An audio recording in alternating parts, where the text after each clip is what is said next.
Well, this is the monthly interview with the Fitchburg Historical Society, and I'm Catherine Schneider from the Fitchburg Historical Society Board of Directors.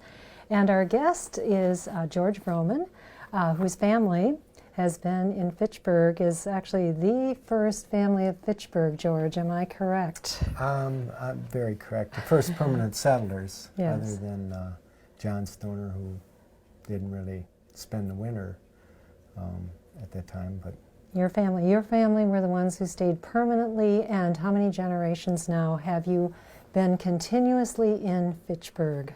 I would be fifth. I think my daughter would be sixth. Okay, so six generations of farm family living in the Fitchburg Township, first township of Fitchburg, and now the city of Fitchburg. So to have that continual presence of your family is really an amazing thing, and to recognize that.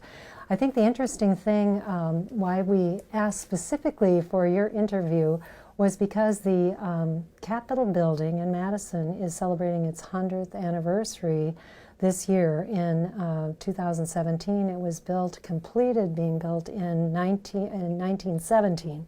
So I know that there is a family connection with the Capitol building in Madison. Do you want to tell us a little bit about that? Yeah, not as much to the current building, other than the fact that I did some work on that through my trade.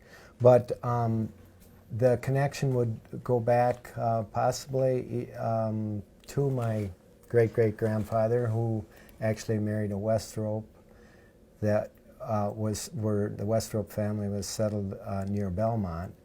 But then him and his two brothers, William and George, moved to this area as trained carpenters and did do carpentry around the same time that the Capitol, previous to the current one, was put up in Madison.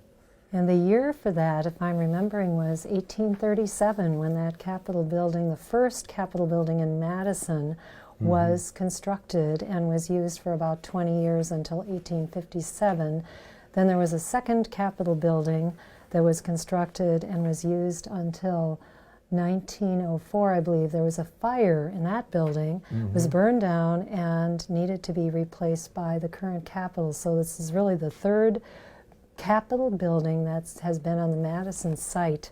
And that Belmont connection is interesting because the first legislature deciding the Capitol building being in Madison was held in Belmont, which is a state historical site now. So that connection with your relatives for both Belmont and Madison is just fascinating to know about. And the legislature in 1836 decided in Belmont that the Capitol would be in Madison, after James Doty bought a lot of land right around where current Capitol is, when there was nothing there. And then when the legislature met in Belmont, they were deciding, where shall we put the Capitol? There were bids from Green Bay, the region down in Platteville area, where they had quite a bit of population from iron ore that was going on down there, the mining that was going on down there. Doty had a lot of property in Four Lakes area, which is Madison, so he traded some of that land. Did they also? They also had a consideration for Burlington, Iowa. There were several. Yes, I believe you're right. There were lots of bids for who gets the Capitol, because that was part of the larger territory. It wasn't even a state yet. It was the first big debate. First big debate, yes. First big debate that took place was, where shall we locate the Capitol? And because of Doty's, I think, wheeling and dealing a bit with his land that he had here in the Madison, Four Lakes area, the legislators did vote for Madison. And then there was not much there, so your relatives came to help build the Capitol. There was so much going on at that time with, of course, with our government, they had to expand the first Capitol that was built up there, because everyone was moving into the area and buying and acquiring land, and our government was really growing. And in fact, you have a very interesting document you brought which shows where Madison was in the year 1845. Do you want to introduce that with where this document came from and who produced it? Now this is it's a few pages we have of that were copies out of a book that Jesse Stevens had wrote about his life from 1822 to 1912, when that was the years when he was born in 1822 and lived to 1912. And this book he gave to his daughter Clara Stevens for Christmas in 1907. And Clara Stevens was the daughter of she would be my great aunt.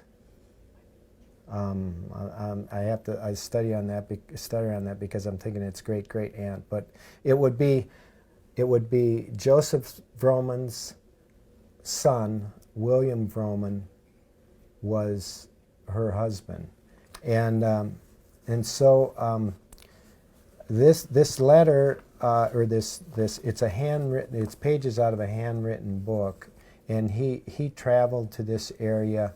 He tells a lot about that when he moved to this area back in it was in I'm trying to find the year, that was 1845, that he visited Madison, and he wrote about what he saw up on the area of the Capitol grounds at that time, and he also was dealing with my great grandfather here on looking at land and possibly purchasing some land out on the Stoner Prairie area, and I'll just give you a brief overview of it, and then he actually farmed some of the land, sharing some of the cropping and all with my great-great-grandfather, and they talk about building a cabin and so on,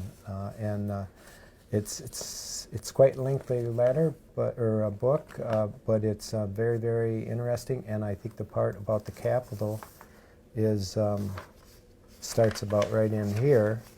If you'd care to read some of that. Sure. Catherine, it's he describes the area what he saw back in 1845. And I was looking at the date. Interestingly enough, he has it, the date he wrote this. He left Madison on 19th day of September, 1845. It's just fascinating to see this in his own hand and know that he wrote this about his experience. Yeah, it here. actually was 187 pages, the book in its entirety, and we have I think we have around 20 pages of it. To have a precious item like that was handwritten about the history of the area. With your permission, George, I may read what precedes his description of the Capitol, because it's how he got here. It says, "We paid our fare on board the steamboat Great Western from Buffalo, New York to Milwaukee, Wisconsin on September 2nd, 1845. We had a rough sea all the way and laid by all day Sunday the 7th, and in the evening moved up to the Manitou Islands and cast anchor in the sheltered harbor. The captain found the storm too severe to go on, and on Monday morning, the 8th, at about 10 o'clock, we were at the Milwaukee Pier, unloaded our goods, had our dinner at the hotel, I think that's hotel, I'm sorry, hired 2 teams to take ourselves and goods to Janesville, Wisconsin, arriving on the eve of the 10th, and on the 13th moved out to Mount Zion, 5 miles distance, where our wives boarded at a farmhouse until October 6th. As we were looking for land to build a home, we bought a horse and hired a harness and wagon to help us on our way. On September 17th, we started for Madison. And this is where that very wonderful and precise description of Madison, and the capital is right here. There was not far from 400 to 400 or 450 people who resided in the village. So Madison was called a village at that point.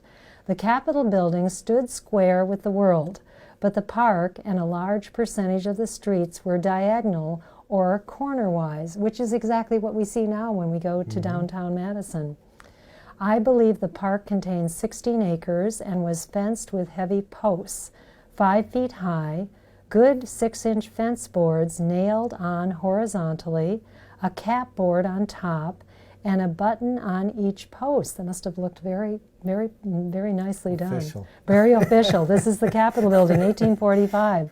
Posts were set outside the fence, some 4 feet, with railing on top to hitch teams to on the southwest, west, and northwest of the park. And on those areas of the park was a thick growth of young sapling oaks, 25 or 30 feet high, perhaps more. One street leaving the park at the west corner and at the point now known Park Street and University Avenue, one part went west to Sauk City and one part veered to the southwest, and near the point where the Illinois Central Railroad crosses the Monroe Street. It branched again.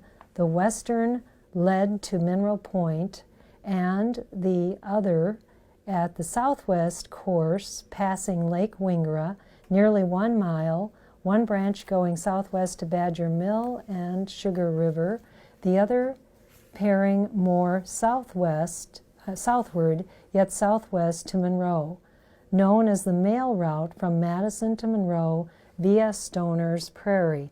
George, can you describe where Stoner's Prairie is located for people who might not know where that is? South end of Seminole Highway from like PD or Lacey Road to Whalen Road. East of there was the prairie. East of our homestead was a lead mine.